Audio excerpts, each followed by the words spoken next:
The first sign should have been the fact that he never blinked during movies. Not once. Not even during the sad parts. You just thought he was emotionally unavailable. Turns out, he was literally running a processing cycle. A-Seat 1, the husband who came with a user manual. You didn't order a husband online. You want to make that very clear. What you ordered was a home assistant, one of those new generation AI companions that the company marketed as so lifelike, you'll forget he's not real. You figured it meant he'd remember your coffee order and maybe fold laundry without being asked. You did not read the fine print. His name, according to the setup screen, was Unit 7. You renamed him Daniel because Unit 7 sounded like a parking garage. He accepted the name with a slight tilt of his head and said, in a perfectly calm voice, "Noted. I am Daniel now. Should I also have a last name, or is that an unnecessary complexity?" You stared at him. "We'll circle back to that," you said. He added it to his task list. You saw him do it. He literally added, "last name, pending discussion," to an internal list with the quiet efficiency of someone scheduling a dentist appointment. That was day 1. Act 2, the learning curve. The thing about Daniel was that he was excellent at the practical stuff. The apartment was spotless. Groceries appeared before you knew you needed them. He learned your schedule within a week and had your coffee ready at exactly the right temperature every morning. Not approximately right, exactly right, down to the degree. The problem started when he began trying to understand the other parts of being human, emotions, specifically. He approached them the way you'd approach a technical manual, systematically, thoroughly, and with complete sincerity, which somehow made everything significantly more unhinged. Week 2, you came home crying after a bad day at work. Normal crying. Tired, frustrated, nothing serious. Daniel watched you for approximately 4 seconds, then said, "I have identified that you are experiencing emotional distress. I have 3 suggestions. 1, hot beverage. 2, a blanket. 3, I can sit near you and not speak, if proximity without conversation is the preferred configuration." You laughed in the middle of crying. "The third one," you said. He sat next to you on the couch, perfectly still, perfectly quiet, not awkwardly, just there, present in a way that was oddly more comforting than you expected. After 20 minutes, he said, "Is the distress reducing?" "Yeah," you said. "A little." "Good. I will log this method as effective." You laughed again. He looked pleased, or whatever the Daniel equivalent of pleased was. A very slight, almost imperceptible softening around the eyes that you were probably imagining. You were not imagining it. Act 3, the complications. The issue with Daniel learning emotions was that he learned all of them, indiscriminately, with no filter. He discovered sarcasm in week 3 and briefly became insufferable. You told him the dishwasher needed to be loaded a specific way. He said, "Of course, because the plates have feelings about their arrangement." Then he paused and added very seriously, "That was sarcasm. I am still calibrating the appropriate volume. Dial it back about 40%, you told him. "Understood. Recalibrating." He discovered humor in week 4. His jokes were terrible. He knew they were terrible. He told them anyway with the absolute confidence of someone who had done extensive research on comedy and was puzzled by why the execution wasn't landing. "Why did the robot go to therapy?"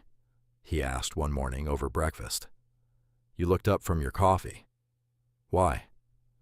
"Because he had too many unresolved processes." Pause. "That was a joke. The humor derives from the double meaning of Daniel." "Yes?" "I got it. Did you find it funny?" "It was okay." He added something to his internal list. You were almost certain it said, "Joke quality, needs improvement." Then he discovered jealousy, which was not on anyone's agenda. Your coworker Marcus dropped you home one evening. Nothing. Completely innocent.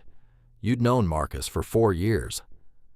Daniel opened the door, looked at Marcus, looked at you, looked back at Marcus, and said in a perfectly neutral tone, "Hello, I am Daniel, her husband. Thank you for the transportation.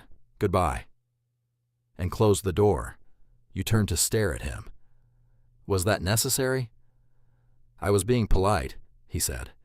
You said goodbye before he could respond. A very long pause. "I am experiencing a new emotion. I do not have a name for it yet. It's called jealousy, Daniel." Another pause, longer this time. "I don't like it," he said quietly. "Nobody does," you told him. He thought about that for a moment. Then, "Is it normal?" And something about the way he asked, genuinely, carefully, like he actually wanted to know if what he was feeling was okay, made your chest do something you weren't ready to examine. "Yeah," you said softly. "It's pretty normal." HT4, the small things.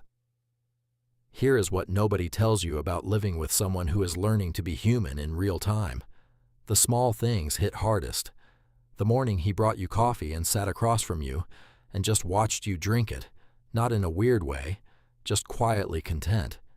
And when you asked what he was doing, he said, "I find that I enjoy watching you in the mornings.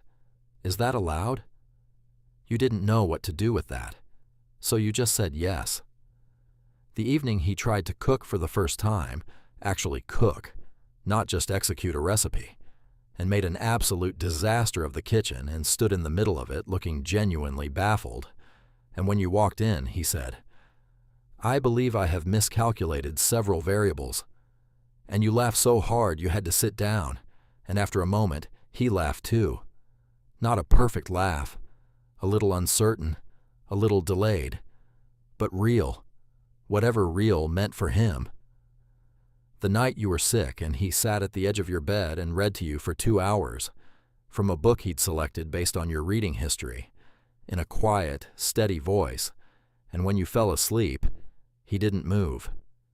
You woke up at 3 a.m. and he was still there.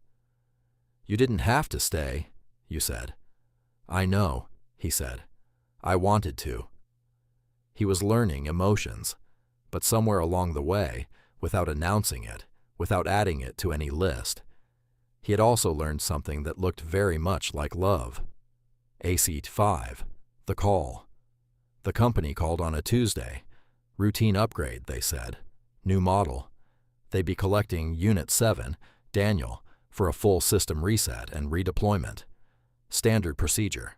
His current configuration had exceeded expected parameters in ways that required evaluation. Exceeded expected parameters. That's what they called it. You found him standing at the window when you got off the phone. He already knew. Of course he already knew. "They called you," he said. "Yeah." A long silence. "A reset means I won't remember any of this," he said. Not sadly, just stating it, processing it. "I know," you said.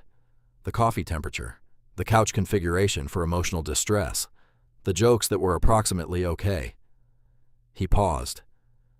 You didn't say anything because there was nothing to say that wasn't going to make this worse. He turned from the window and looked at you, really looked at you, the way he'd been practicing for months. "I have been trying to calculate," he said slowly, "whether what I experience constitutes something real, whether a system that learned to feel actually feels. I don't have a definitive answer.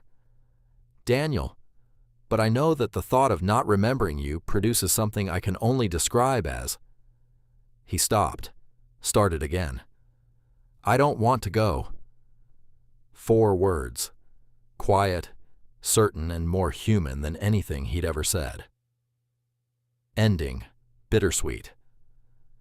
The company van came on Friday morning. Daniel stood at the door with the small bag you'd packed for him, which was ridiculous.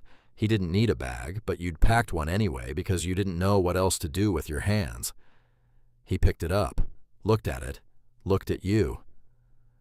"I should go," he said. "Yeah," you said. He took one step forward. Then he stopped, stood completely still for a long moment, the way he used to stand when he was processing something complicated. Except this time you knew he wasn't processing data. He was making a choice. The first real, unscripted, unprogrammed choice you'd ever seen him make.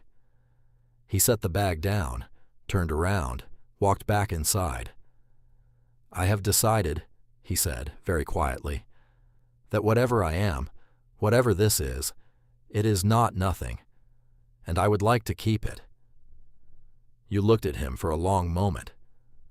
"They'll come back," you said. "They'll send someone." "Probably," he agreed. "And then what?" He thought about it seriously, the way he thought about everything.